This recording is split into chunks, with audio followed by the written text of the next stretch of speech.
noite, irmãos. Graça e a paz de Jesus a todos.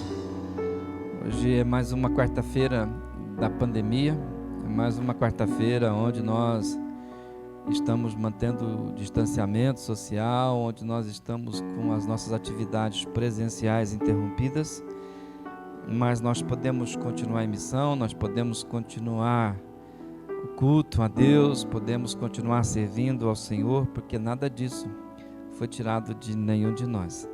Eu convido você para oração nessa noite. Oremos ao nosso Deus e Pai. Pai Santo, nós invocamos o Teu nome mais uma vez, Senhor. Nós invocamos o Teu nome porque o Senhor é o nosso Deus, o Senhor está guiando a história de todo ser humano, o Senhor está no controle da nossa sociedade, o Senhor está no controle das autoridades e vivemos esse tempo de pandemia, Pai, um tempo que o Senhor separou para a Tua glória. Eu peço que o Teu Espírito convença a Tua igreja disso, que nós possamos olhar mais para o alto, mais para a Tua pessoa, do que para os telejornais, Senhor. Que o nosso coração possa estar mais dando ouvidos ao Teu Espírito, à voz do Teu Espírito, e não aquilo que se fala na televisão pelos nossos governantes. Pelos nossos governantes nós clamamos por eles, porque foi esses aí que o Senhor quis que estivesse nesse tempo de pandemia.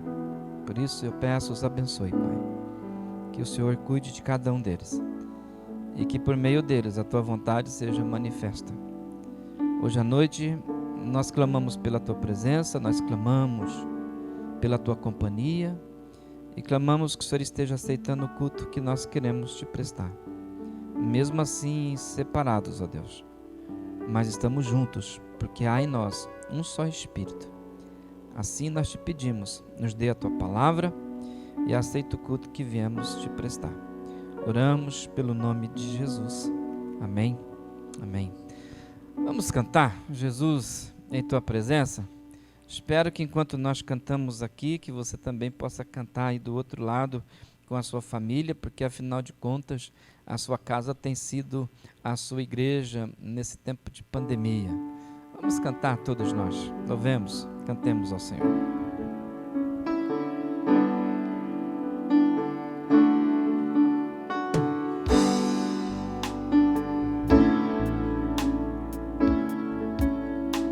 Jesus, em Tua presença reunimos-nos aqui, contemplamos Tua face e rendemos-nos a Ti, pois um dia Sua morte trouxe vida a todos nós e nos deu completo acesso ao coração do Pai. O véu que separava já não separa mais. A luz que outrora apagada agora brilha e cada dia brilha mais. Só pra Te adorar e fazer Seu nome grande e Te dar o louvor que é devido. Estamos nós aqui, Jesus, em Tua presença reunimos-nos aqui, contemplamos Tua face e rendemos-nos a Ti, pois um dia Sua morte trouxe vida a todos nós e nos deu completo acesso ao coração do Pai. O véu que separava já não separa mais. A luz que outrora apagada agora brilha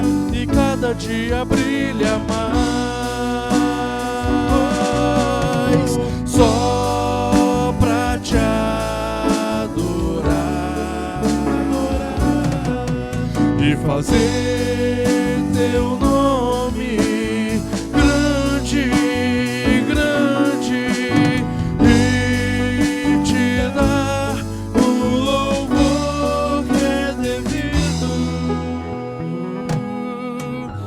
Estamos nós aqui,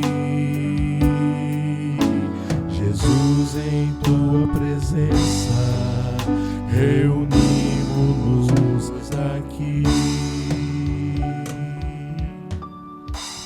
Os discípulos de Jesus reunidos em volta do nome de Jesus, reunidos com a pessoa de Jesus, eles reunidos, eles caracterizam aquele lugar como um ajuntamento, como uma igreja. E nós somos uma igreja porque Jesus está presente. Dele nós temos instruções, dele nós podemos ouvir a sua voz e também dele nós podemos ter direção para a nossa vida.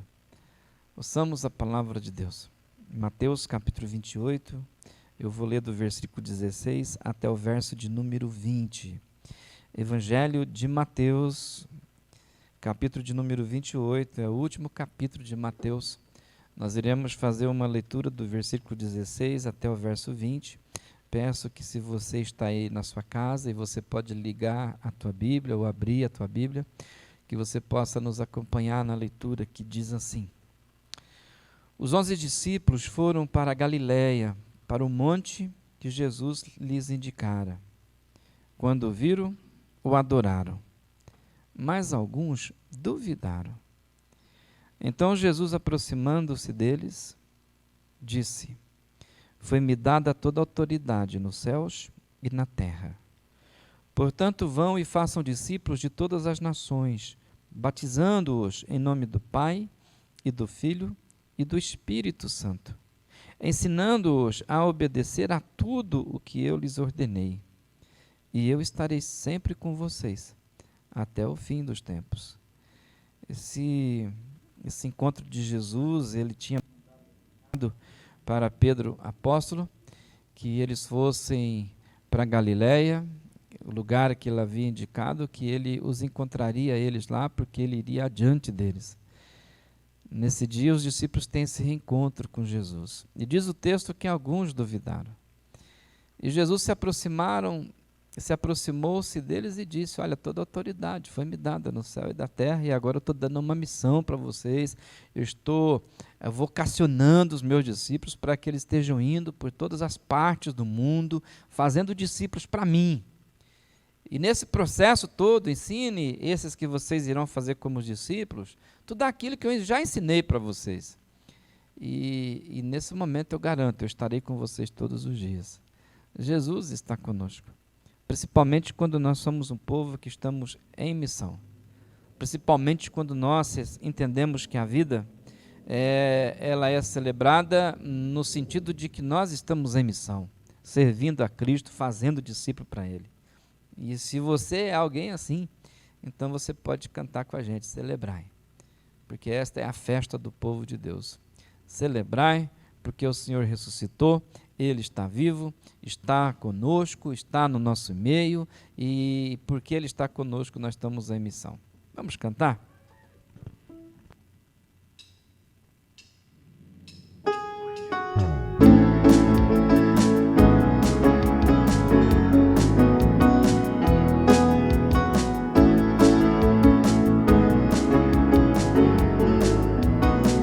Celebrai a Cristo, celebrai. Celebrai a Cristo, celebrai. Celebrai a Cristo, celebrai. Celebrai a Cristo, celebrai. Ressuscitou, ressuscitou e vive para sempre. Ressuscitou, ressuscitou e hoje vive, Ele reina para sempre. Vamos celebrar, vamos celebrar, ressuscitou o Senhor.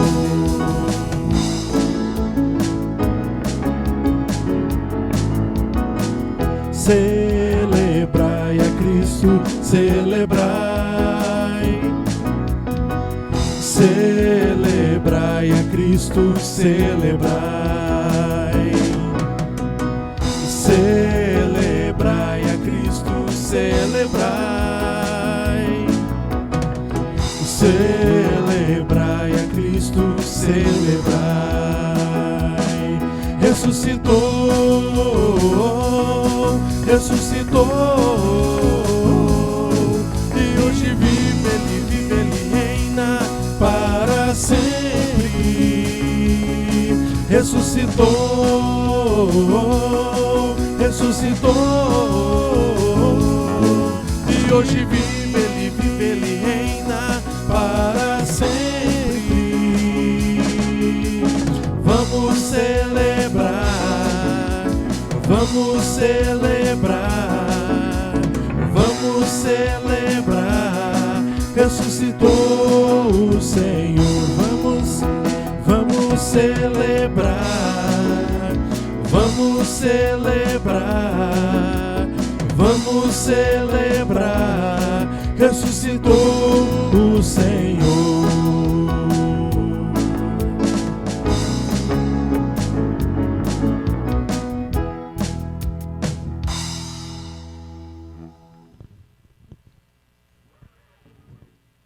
Bem, vamos continuar cantando.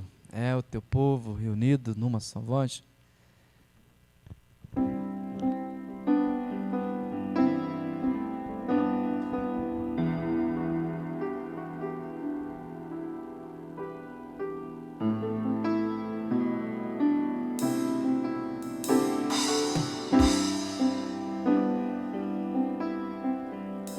É o teu povo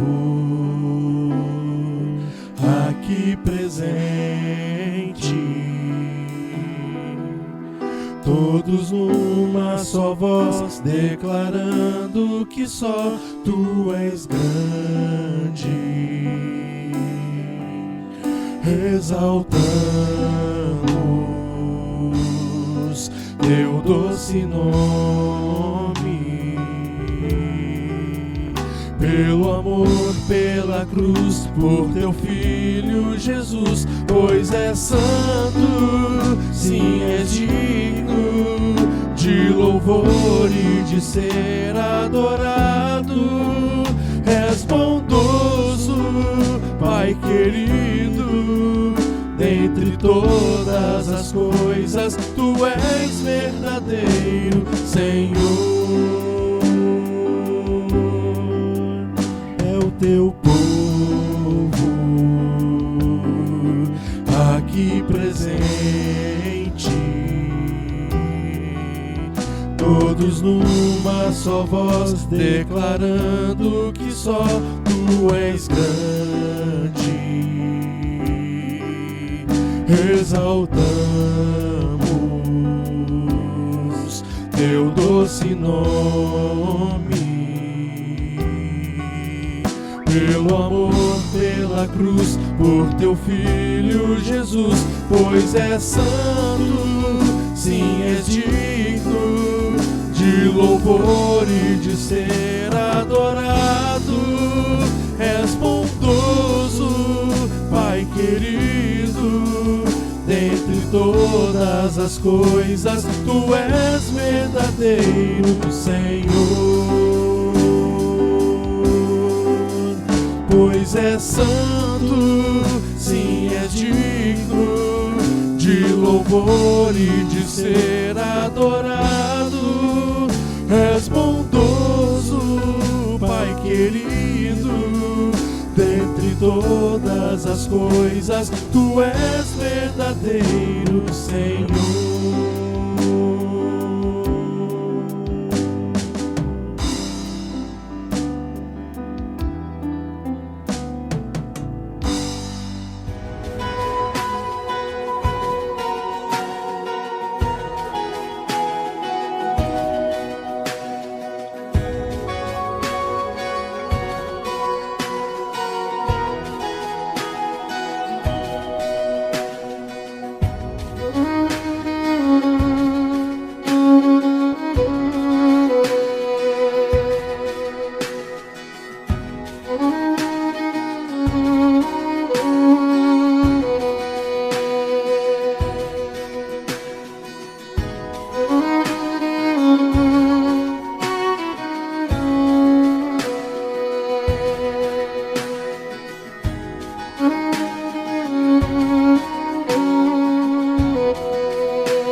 Louvado seja Deus. Espero que nesse período, mesmo assim, de afastamento de emprego, nesse período de afastamento social, aonde as pessoas, de alguma forma, estão suspensas nas suas atividades profissionais, algumas delas, mas eu tenho absoluta certeza que os irmãos têm sido abençoados, e porque têm sido abençoados, fazem aquilo que a Bíblia Sagrada diz, também abençoam outros, se mantêm fiéis a Deus, se mantêm fiéis a tudo aquilo que Deus disse que nós deveríamos nos manter fiéis. Hoje à noite eu leio com os irmãos o livro do Gênesis capítulo 6, versículo 9, apenas o verso de número 9. E o mês de maio é um tempo da família, né? E se tem uma coisa que nós precisamos pensar, é família. E nesse ano é um ano que você pode decidir cuidar da sua família, pode se empenhar para cuidar da sua família. É um dos temas que nós bolamos e colocamos no nosso coração, porque entendemos que esse foi o mover de Deus na nossa direção, de fazer do ano de 2020 um ano de recomeço. E tem muita gente que deveria voltar a cuidar da sua família, prestar atenção na família. E é pensando na família, nesse mês de maio, que eu leio o livro do Gênesis, capítulo 6, versículo 9, que diz assim: esta é a história da família de Noé. Noé era um homem justo, íntegro. Noé é um homem justo e íntegro entre o povo da sua época. Ele andava com Deus. Noé andava com Deus. O que eu falo hoje aos irmãos também é o que eu tenho falado nesse momento que nós estamos vivendo o distanciamento social, é sobre uma espiritualidade que nós estamos vivendo e desenvolvendo num tempo de pandemia por causa do coronavírus. Ou seja, tudo aquilo que eu tenho falado nesses dias na igreja, nesses cultos, tem a ver com a nossa espiritualidade, a espiritualidade que nós estamos tendo na pandemia, ou a espiritualidade que nós estamos desenvolvendo para esse tempo de pandemia. O que eu falo hoje não é muito diferente daquilo que eu tenho falado outros dias, quando eu falei a respeito de morte, quando eu falei e estou ainda falando a respeito do fim do mundo. Tudo isso tem a ver com a nossa experiência religiosa, com a nossa experiência de fé, com a nossa experiência de Deus. E por que eu falo isso? Porque tudo na nossa vida, e eu espero que você compreenda bem isso, tudo, absolutamente tudo na nossa vida se sustenta nesse solo da nossa experiência com Deus, da nossa espiritualidade. Tudo, tudo, tudo. A nossa relação com Deus, a nossa fé é sustentado na nossa espiritualidade. O seu futuro, o meu futuro, a sua vida financeira, o seu cuidado com a saúde, o cuidado que você tem com a sua família, esse cuidado que você tem com as pessoas que você ama, a sua atividade profissional, os seus relacionamentos de afeto e principalmente a sua vida em família, tudo isso é sustentado nesse solo da espiritualidade, na nossa relação com o nosso Deus. Tudo isso é sustentado na maneira em que eu sou crente na pandemia, na maneira em que eu tenho sido discípulo de Jesus na pandemia. Tudo se sustenta na sua espiritualidade. A sua vida financeira, o teu trabalho, o teu relacionamento de afeto com amigos, a tua família, a sua saúde, tudo se sustenta nesse solo. Nessa experiência que nós temos que ter com Deus, se sustenta na nossa espiritualidade. Tem uma coisa que nós não podemos esquecer. Toda crise é uma grande oportunidade para todo mundo, toda crise ela é uma chance da gente experimentar essa verdadeira companhia que nós temos ou não temos com Deus. Toda crise na Bíblia Sagrada foi um tempo de aprofundamento de experiência com o divino, com o sagrado. Toda crise sempre foi uma oportunidade para o povo de Deus conhecer a mais Deus.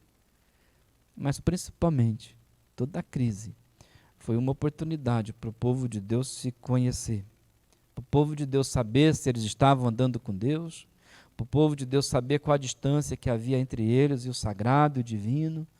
Toda a crise foi uma oportunidade para o povo de Deus cair de joelhos em arrependimento, em lágrimas, choro, E por que eu falo isso, irmãos? Porque eu preciso cuidar daquilo que Deus me deu. E o Senhor tem dado tantas coisas para cada um de nós. E todas essas coisas que o Senhor tem nos dado se sustenta na nossa experiência com Deus, na nossa relação com a pessoa de Jesus. Significa que nós não podemos nos enganar, a gente não pode se distrair a respeito da realidade dos tempos que nós estamos vivendo. Os templos estão fechados. Presta atenção nisso. As igrejas estão fechadas. As atividades presenciais, elas estão suspensas. Nós paramos de nos encontrar fisicamente. Isso está suspenso. As atividades rotineiras da eclésia, as atividades rotineiras da igreja, elas estão assim interrompidas. Mas são práticas nossas de uma vida inteira. Eu tenho mais de 30 anos de igreja. Igreja é a minha rotina, igreja faz parte da minha vida, faz parte daquilo que eu faço assim no dia a dia. O meu tempo fora dos muros da igreja é um tempo assim bem menor do que o meu tempo dentro dos muros da igreja. Nos últimos 30 anos, ou quase toda a nossa vida, as experiências que nós temos com Deus são experiências de participar das atividades que a igreja oferece. O conhecimento que nós temos de Deus e a nossa relação de Deus tem sido promovida pela agenda que a igreja oferece para os seus frequentadores. Por meio da Igreja de Jesus, no nosso caso aqui, a primeira Igreja Batista em Franca, nós servimos a Deus, nós cultivamos amizades, nós cultivamos a nossa devoção por meio da agenda da igreja. Por meio daquilo que a igreja nos ofereceu na sua rotina eclesiástica. E boa parte do povo de Deus, ele tem as suas experiências com Deus exatamente na agenda da igreja, naquilo que a igreja oferece no seu dia a dia e faz parte então da nossa vida. Então, lógico que frequentar a igreja, a comunhão dos irmãos, é a experiência religiosa de praticamente de todos os crentes. Se nós fôssemos conversar com uma pessoa que é de Jesus e perguntasse quais são as suas experiências com Cristo, ele ia dizer que as experiências de Cristo têm a ver com as suas atividades da igreja, tem a ver com a comunhão dos irmãos, tem a ver com o serviço mútuo, tem a ver com o serviço eclesiástico prestado a Jesus por meio da igreja. Essa tem sido a nossa relação com Deus. Essa tem sido a nossa experiência, inclusive, de Deus. Frequentar a igreja, servir a Deus, servir os irmãos por meio da agenda da própria igreja. Tem sido assim. Qual é o problema disso tudo? O problema é que tudo isso está suspenso. A agenda da igreja foi interrompida. Aquilo que fazia parte da nossa rotina, da nossa vida, do nosso costume, tudo isso está suspenso. E já reparti com alguns irmãos que eu entendo que esse tempo que Deus separou para a glória dele, o Covid-19, é uma grande oportunidade para todos os crentes, para todos os discípulos de Jesus, e uma oportunidade assim, que eu tenho certeza que não vai mais se repetir na história.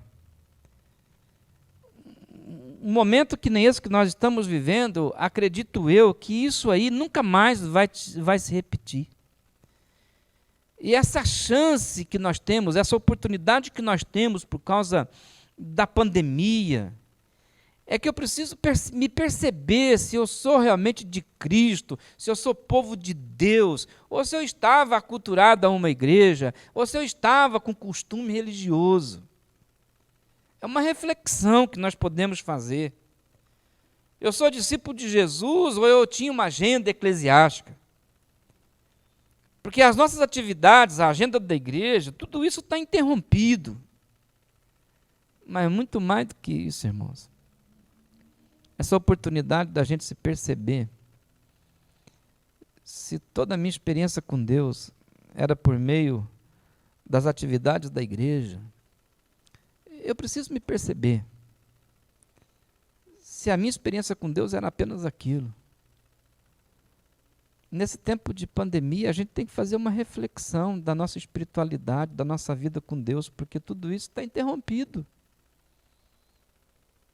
Por exemplo, em momento nenhum Jesus interrompeu os cultos a Ele, e em nenhum momento Ele nos liberou da nossa missão, de fazer aquilo que Ele mandou fazer. E entre todas as coisas que Jesus mandou a gente fazer, entre todas as missões que Ele nos deu a missão de cuidar da família. E Deus, ao longo da história, procura pessoas exatamente para isso. Se tem uma coisa que é da nossa experiência, é saber que o Senhor passa os seus olhos sobre a face da terra, à procura de pessoas, à procura de alguém, para fazer algo para Ele, que Ele quer usar como instrumento para exercer alguma coisa para Ele, para colocar em prática, em ação, um plano que Ele tem. A Bíblia Sagrada diz que Deus procura pessoas que é dele totalmente de coração, assim como Noé. A Bíblia Sagrada diz que Deus, Ele passa os olhos sobre o planeta, sobre a face da terra, procurando gente que tenha o coração e que seja um coração voltado para Ele. Então, se eu falo que eu sou discípulo de Jesus, se eu falo que eu sou crente, significa que eu tenho uma consciência, a consciência de que Deus está o tempo todo procurando pessoas, procurando gente, procurando alguém que tenha o coração segundo o coração dele. Ele procura pessoas, ele procura. A Bíblia Sagrada diz que um dia ele procurou gente para se colocar na brecha. E diz o Senhor que se tivesse encontrado uma pessoa para se colocar na brecha, não teria juízo sobre o povo de Judá. O Senhor procura pessoas. Ele um dia disse assim para Samuel: Samuel, encontrei um homem segundo o meu coração. Eu encontrei Davi. Se encontrou Davi é porque estava procurando alguém que nem Davi. E quando Deus encontra Davi, diz assim: eu encontrei um homem segundo o meu coração. O Senhor procura. Jesus fala para a mulher samaritana que o Senhor está procurando os verdadeiros adoradores. Deus está à procura de alguém. Deus procura os intercessores.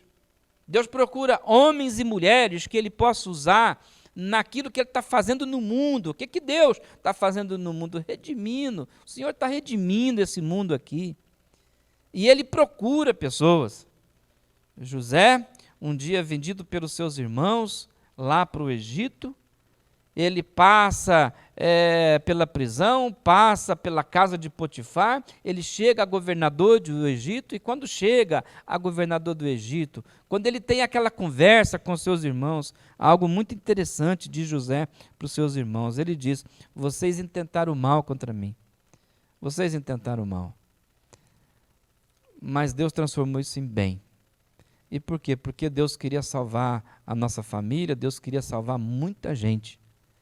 Então, por mais que vocês tenham tentado mal, o Senhor deixou acontecer o que aconteceu comigo, porque Ele procurava alguém num tempo de fome para salvar muita gente. E Deus encontrou José. José abraça os seus irmãos chorando, irmãos que traíram, irmãos que tentaram matá-lo, mas José, mesmo sendo poderoso, sendo rico, ele tem esse prazer. Qual prazer? O prazer de abraçar a sua família.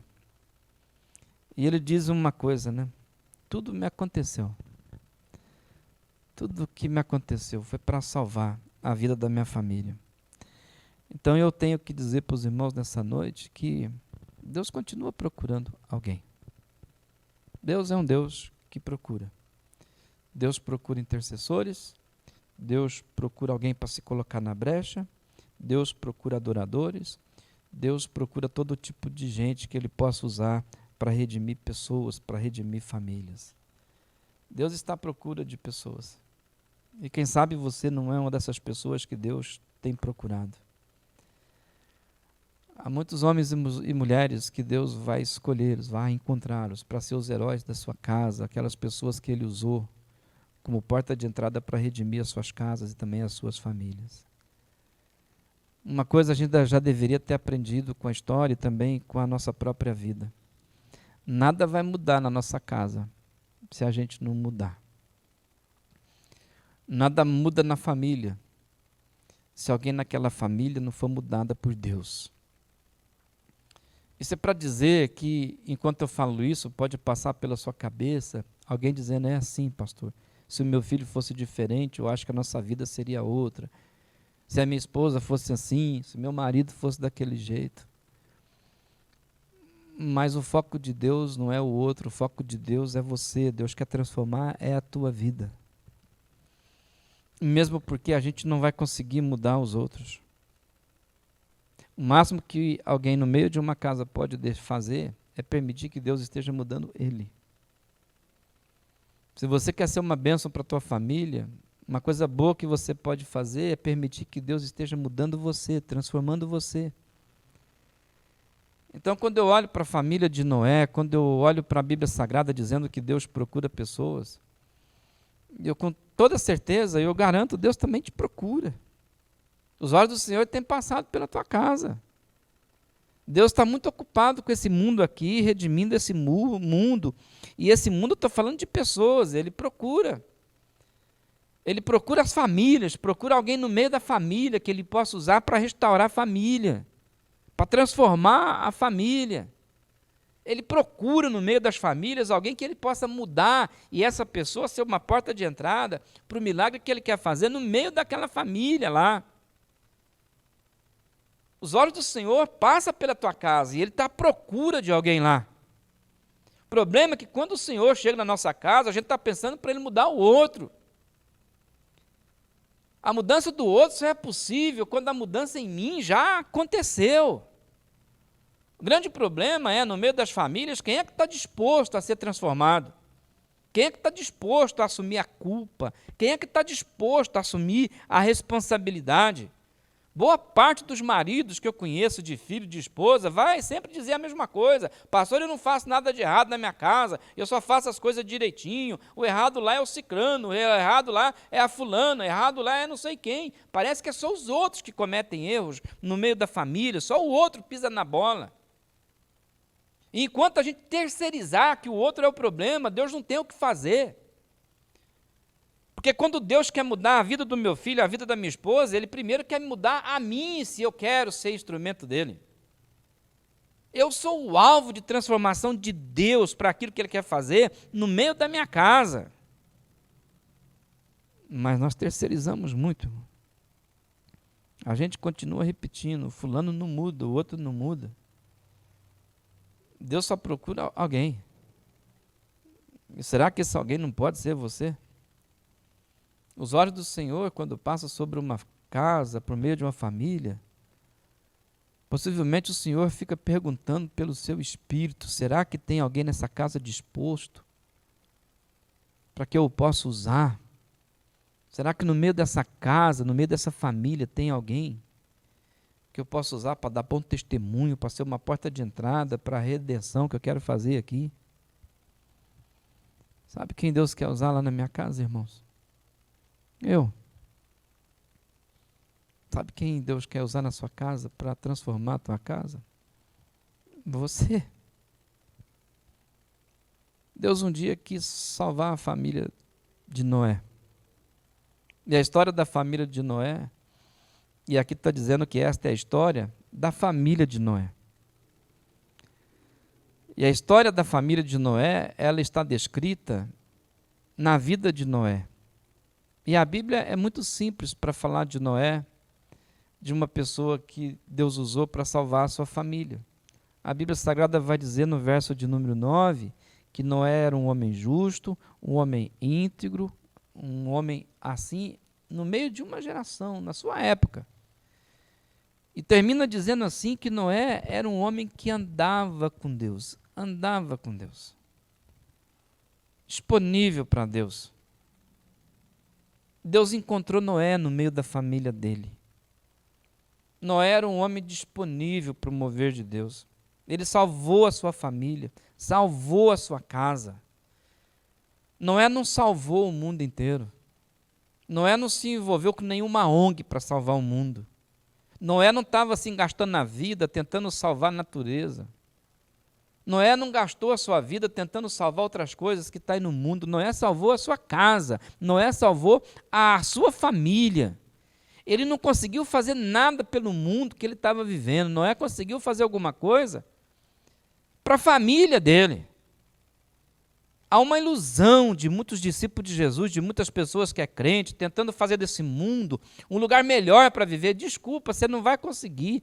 Deus não chamou você para fazer desse mundo um lugar melhor para viver. Deus chamou você para redimir a tua casa. Deus te chamou você para redimir a tua família. Do ponto sociológico da época, Noé foi um desastre, porque ele não salvou o mundo, mas Noé salvou a sua família, Noé salvou seus filhos, Noé salvou a sua esposa, Noé salvou as suas noras. Não salvou o mundo. Convivemos com a pandemia. Você não vai salvar o mundo. Vivemos com... Acredito que um tempo na história que isso aqui nunca mais vai se repetir. Covid-19, eu acredito que essa oportunidade de estar o mundo do jeito que está, isso nunca mais vai acontecer. E não é pelo distanciamento social, porque você está usando máscara, passando álcool gel, se confinando dentro da tua casa, que você vai salvar o mundo. Deus te chamou para salvar a tua casa, para salvar a tua família. Se tem alguma coisa que nós podemos fazer para esse mundo, é dar uma família que serve a Deus para ele. E isso nós podemos fazer. Qualquer que seja a mudança que eu queira que esteja de fora da minha casa, precisa começar dentro da minha casa. Ninguém vai ser uma bênção para quem está longe, se não é uma bênção para quem está perto, irmão. A gente precisa acreditar nisso. Noé é um homem disponível para Deus, que salvou a sua família, que salvou a sua casa. Ele foi usado por Deus. E Deus investiu na vida de Noé de uma forma assim muito especial. E acredito que essa é a grande marca da vida de Noé, e é uma história bonita de família. A história da família de Noé é que Noé era um homem justo, um homem íntegro, vivendo no meio da sua cultura, e era um homem que andava com Deus. Talvez essa seja a melhor mensagem para todos nós. Essa é a história da família de Noé. O texto começa dizendo exatamente isso. Essa é a história da família de Noé. Qual é a história da sua família? Qual é a história da sua família que você vai deixar para ser contado na história? Qual é a história de família que você está contando? Eu não sei muito bem da história da tua família, mas eu gostaria de falar para você de uma história de uma família onde Deus achou um homem para salvá-la. E a Bíblia diz assim: Noé era um homem justo, íntegro e andava com Deus. Noé é um homem justo, é um homem tratado no seu caráter, é um homem tratado na sua vida interior, era um homem tratado por Deus no campo das emoções. Era um homem que era tratado por Deus naquilo que tem dentro do coração. Noé tinha uma vida espiritual relevante. E a espiritualidade dele, a sentença é: andava com Deus. Justo, íntegro, andava com Deus.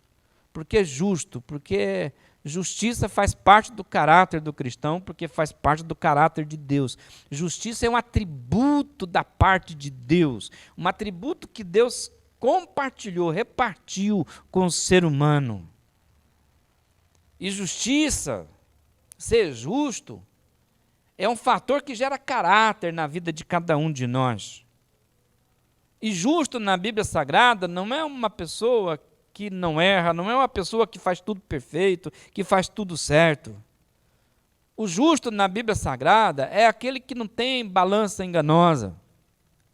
O justo na Bíblia Sagrada é aquele que diz assim: o que vale para mim, vale para todo mundo. O que serve para mim, também serve para todo mundo. Justiça. Eu não sou melhor do que o outro.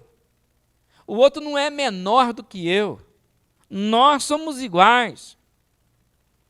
O justo é aquele que ganhou de Deus a capacidade de olhar para o mundo com os olhos do próprio Deus. Por isso que Jesus quando vem, diz assim: buscar em primeiro lugar o reino de Deus e a sua justiça. Pode ser que muita gente está buscando o reino de Deus, mas esquece de uma coisa: busque também a justiça, busque ser justo, porque é no processo de ser justo que o nosso caráter é tratado. E aí todas as coisas vos serão acrescentadas. Nós invertemos muitas coisas. Infelizmente, a espiritualidade do século XXI fez a gente inverter as coisas. A gente não busca mais em primeiro lugar o reino de Deus e a sua justiça. E depois, por último, as coisas são acrescentadas. Não, nós buscamos em primeiro lugar todas as coisas. A gente gasta a vida correndo atrás de todas as coisas. Nós gastamos o nosso dinheiro correndo atrás de coisas. A gente trabalha porque quer correr atrás de coisas. Primeiro a gente coloca todas as coisas e por último a gente coloca o reino de Deus. A gente inverteu. E aí tem problemas graves financeiros, tem problemas graves na área econômica. E é discípulo de Jesus se pergunta: por que que isso está acontecendo comigo? Estou fazendo as coisas tão certinho, eu vou na igreja, eu leio a Bíblia, eu oro, eu dou o meu dízimo, eu devolvo para Deus o que é dele, e assim mesmo estou nesse aperto financeiro, nessa dificuldade. É que você inverteu a ordem das coisas, meu irmão. Ninguém mandou você buscar as coisas em primeiro lugar. O Senhor disse buscar em primeiro lugar o reino e a justiça do reino. E aí depois as coisas serão acrescentadas, e não é pela tua mão, é pela mão de Deus, pela mão do Senhor. A gente está numa época de inverter. Buscar o reino e a justiça em primeiro lugar e deixar as coisas por conta de Deus. Eu estou citando para você a palavra de Jesus. Justiça. O Senhor vai dizer no Sermão do Monte, o Senhor diz assim: bem-aventurados que têm sede e fome por justiça. O feliz é aquele que tem fome e sede por justiça, por ser justo. E termina dando uma promessa para aqueles que buscam a justiça, aquele que tem fome de ser justo. O Senhor vai dizer: os justos serão fartos, os justos terão abundância. Nós somos uma geração, irmãos, que se acostumou a olhar a vida pelos viés da ausência. Tudo nos falta. Culto de oração na quarta-feira, num dia que nem hoje, é para fazer pedido daquilo que está faltando. Por constrangimento, a gente começa a agradecer porque só pede, porque tem sido a marca da oração do povo de Deus. Falta isso, falta aquilo, falta isso, falta aquilo. Mas Jesus vem e diz assim: os justos serão fartos, os justos terão vida em abundância. Aquele que busca em primeiro lugar o reino de Deus e a sua justiça, de nada terão falta. E a Bíblia Sagrada diz assim: essa é a história da família de Noé. Gente que buscava ser justo, gente que não tinha balança enganosa, gente que não invertia os valores do reino de Deus, gente que buscava primeiro a Deus e a sua justiça e esquecia as coisas vinham depois, mas nós não. Nós somos o povo que invertemos a lógica de Deus e principalmente a palavra de Deus. A gente gasta a vida buscando coisas, corre atrás das coisas e depois, depois a gente busca o reino de Deus. E esse processo de deixar para depois, por último, buscar o reino de Deus, nós convivemos com ausência. A gente convive com falta. Noé não. Noé desfrutava do coração de Deus, do cuidado de Deus. Noé era farto, Noé não tinha falta, porque Noé era um homem justo. É assim a história da família de Noé. Uma outra coisa que faz parte da história da família de Noé é que Noé era um homem íntegro, diz o verso de número 9. A ideia de integridade é uma pessoa que é por inteira, é uma pessoa que não é rachada, é uma pessoa que não é cindida, é uma pessoa que não é fragmentada, ela não é uma pessoa dividida em pedaços. Pessoas que não se dividem em pedaços enquanto caminha, não vai deixando nada para trás dela mesma, ele é íntegro. É alguém que se apresenta por inteiro. É um marido que trabalha o dia inteiro e quando chega em casa, ele não é o cara do serviço, ele é marido por inteiro, ele é pai por inteiro. É gente que quando vai se dedicar a Deus, não fica também assim, sabe? Com o celular, olhando mensagem, olhando o WhatsApp. Não, ele é por inteiro, ele está no culto por inteiro, está na adoração por inteiro. Esse é Noé, um homem íntegro. Íntegro é aquele que se apresenta por inteiro. Íntegro é aquele que tem assim a sua vida interior, o seu mundo interior, aquilo que sai da boca dele, é corroborado com o seu modo de proceder, com o seu jeito de viver. É o íntegro. O íntegro tem as suas emoções aquietadas diante de Deus. A pessoa é por inteiro. O íntegro tem uma outra característica, não anda com os nervos, a flor da pele. Íntegro não desconta nos outros as suas frustrações. O íntegro não desconta nos outros as suas carências, não desconta nos outros as suas mágoas. E por que não desconta nos outros? Bom, porque ele é íntegro. O íntegro, ele não acusa o outro daquilo que ele mesmo é devedor. E por que ele não faz? Porque ele é íntegro. Íntegro jamais joga com mentira. O íntegro sempre trabalha com a verdade. Noé não era um homem perfeito. A gente vai descobrir isso se continuar lendo o texto bíblico do livro do Gênesis. Mas o Espírito Santo de Deus mandou escrever a respeito da família dele, que ele era justo e ele era íntegro. Isso tem a ver com o caráter de Noé. Noé era um homem de caráter e a família de Noé era uma família de caráter. É a história da família dele. E no campo da espiritualidade, a Bíblia Sagrada, ela é taxativa. Noé andava com Deus, ponto final. Noé andou com Deus. Eu não preciso falar muito sobre andar com Deus. A gente sabe disso.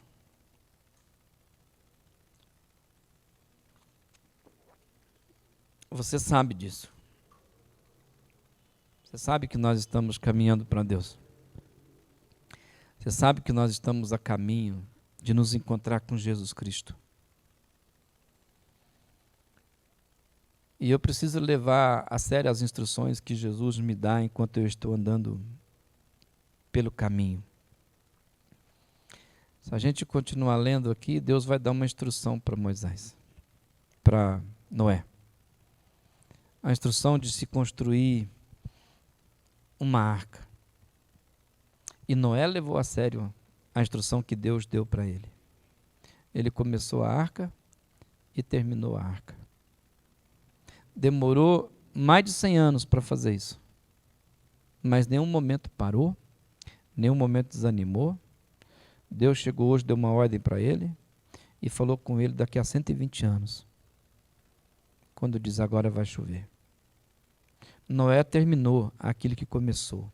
Ele começou uma coisa que Deus deu para ele fazer, uma instrução que Deus deu, e foi até o fim. Jesus um dia também fez isso. João capítulo 17, Jesus vai dizer isso. Pai, eu te glorifiquei aqui na terra, terminando a obra que me deste para fazer. Terminando. Noé começou a arca, Noé terminou a arca, e quando o juízo de Deus veio sobre a face da terra, quando veio água lá do céu, lá não tinha uma estrutura de madeira inacabada. Lá tinha uma arca para abrigar Noé e toda a família dele. Lá não tinha uma estrutura de madeira pela metade, que não servia para nada, sem terminar. Quando o juízo de Deus veio sobre a face da terra, tinha uma arca pronta. Noé pôde entrar na arca com a sua família. Deus fechou a porta dessa arca e ele começou o que terminou. Cristo é o nosso maior exemplo. Na cruz ele diz, Pai, está consumado. Eu terminei a obra que o Senhor me deu para fazer. A sua família não está pronta, meu irmão.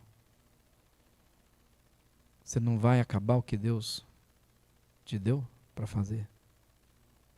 Um dia você começou a construir uma família. Você vai desistir dela?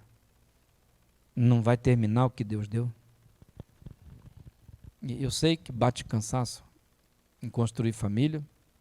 Eu sei que de vez em quando bate desânimo. A gente se sente, tem hora sozinho, incapaz. inadequado, mas se foi uma instrução de Deus para mim, eu preciso terminar, eu não posso parar pelo meio do caminho. E se eu estou perseverando como Noé fez, mais de 100 anos para construir uma arca, eu tenho a companhia do Senhor. Deus só me dá uma missão quando também me dá condições para que eu possa cumprir o que Ele me deu para fazer. Por isso que nós temos promessa na Bíblia Sagrada. Aqueles que confiam no Senhor renovarão as suas forças. Eles seguirão, voarão como águia. Eu encerro fazendo uma pergunta para você que está nos acompanhando aí pela internet, pelo nosso canal no YouTube, pelo Facebook. Será que na noite de hoje, será que não tem gente aí do outro lado que nem Noé? Será que do outro lado aí, você que está nos acompanhando, não tem gente disposta a ser redentora das suas famílias? Será que aí do outro lado não tem gente dizendo assim, Deus, eu me coloco na brecha, porque eu quero salvar a minha família? Em nome de Jesus, será que você vai ficar esperando uma terceira pessoa, uma pessoa de fora para salvar a tua casa?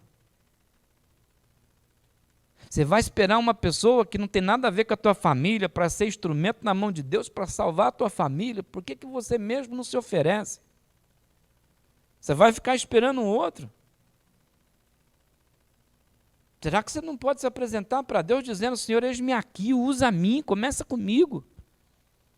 Eu entendo, eu reconheço, Senhor, que a minha família precisa ser transformada, que tem que ter mudança no meio da minha casa, eis-me aqui, começa a mudar a mim. Começa comigo.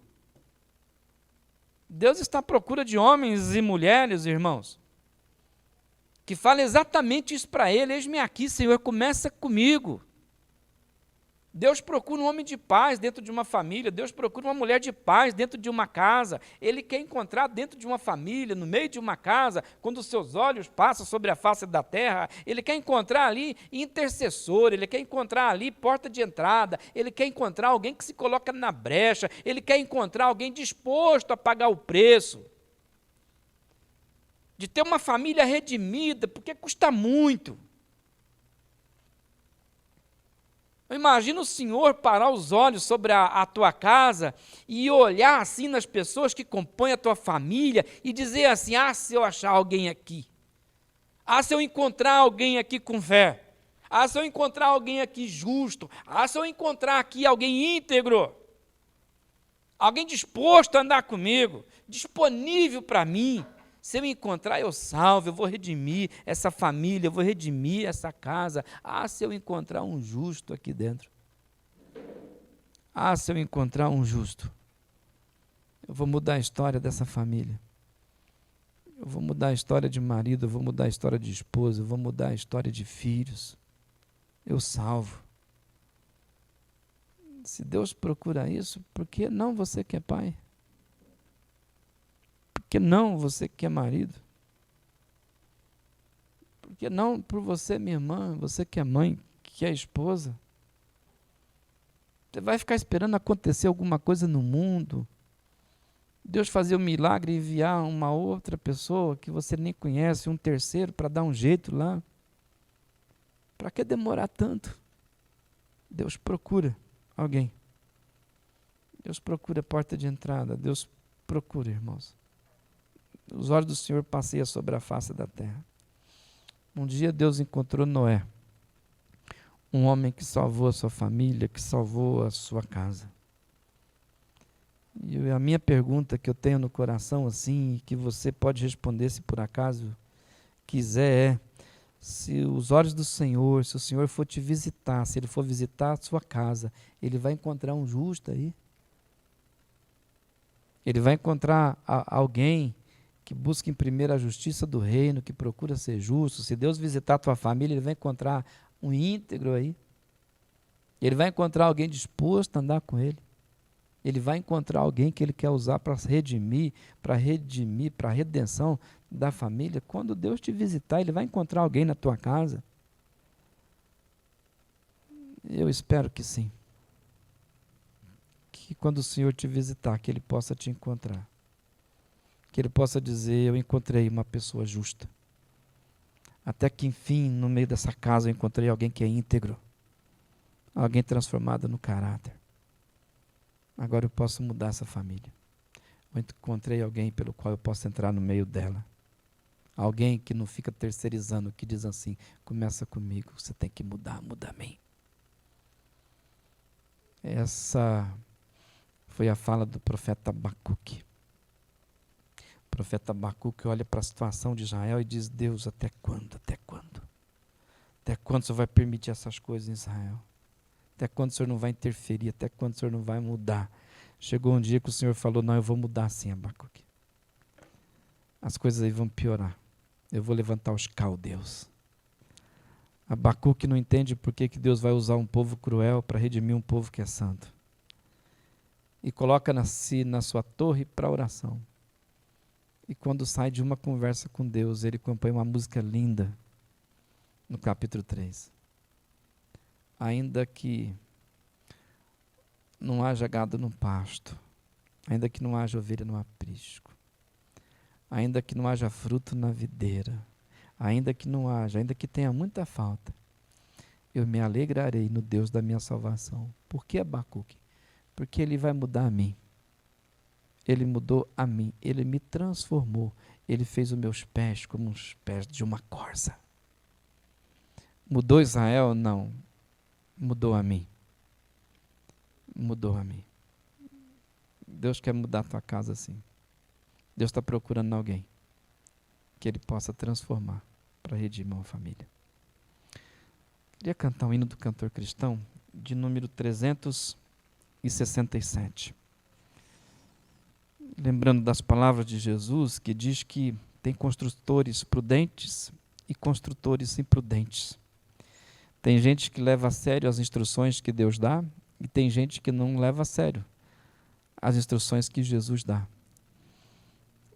Mas que alicerces que você tem para construir? Qual é o material que você está usando para construir? Porque tempestade vem. E a grande questão é se tem casa para resistir. 367 do cantor cristão, Firmes na Rocha. Vamos cantar?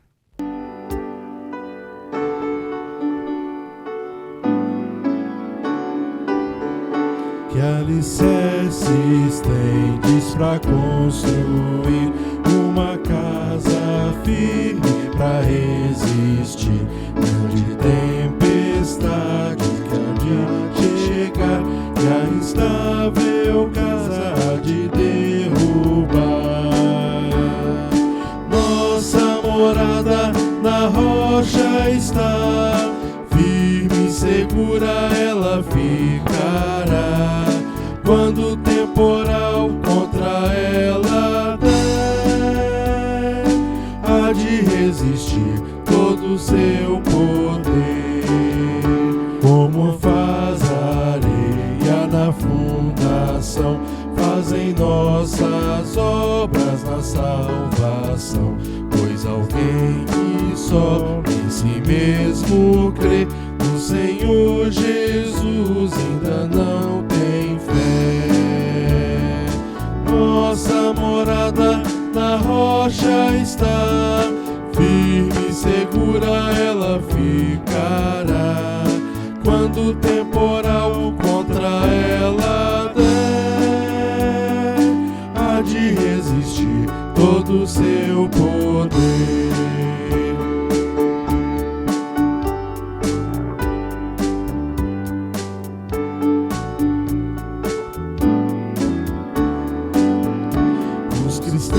Porém que deveras creem, pelas obras mostram a fé que tem, sua fé firmada no Salvador, na maior procela e no sem temor. Nossa morada na rocha está, firme e segura ela ficará. Quando o temporal contra ela der, há de resistir todo o seu poder.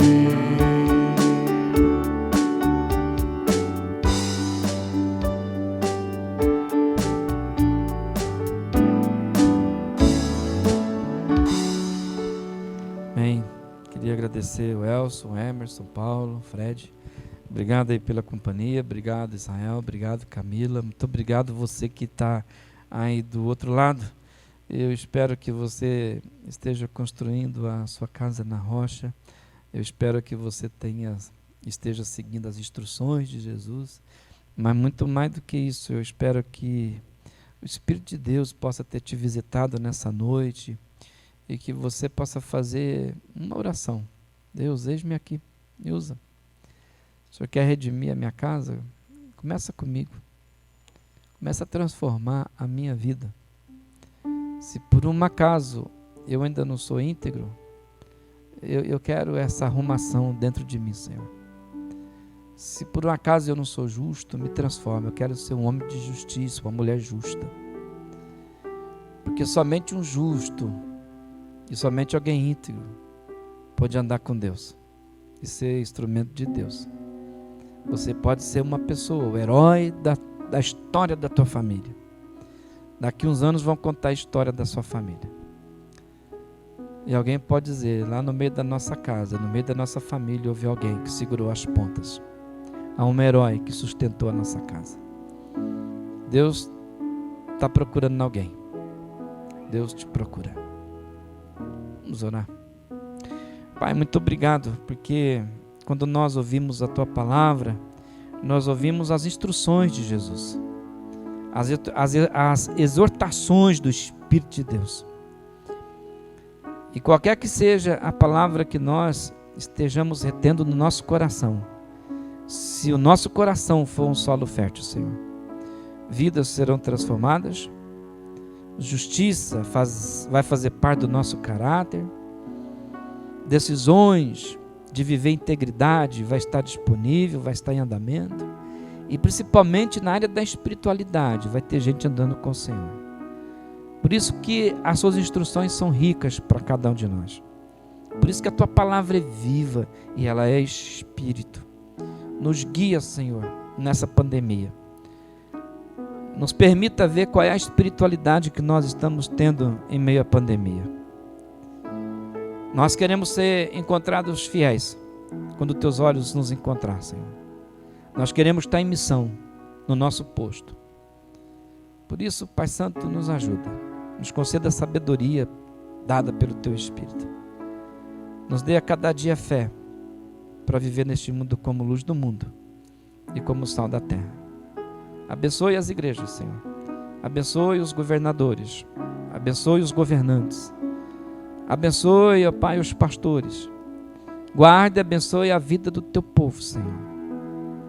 E que a tua graça e a tua bondade se manifeste nos enfermos. Que o enfermo seja curado. Em nome de Jesus. Oramos agradecidos. Amém. Amém. Boa noite para você, para a tua família. Boa noite, boa semana a todos. Fique em paz.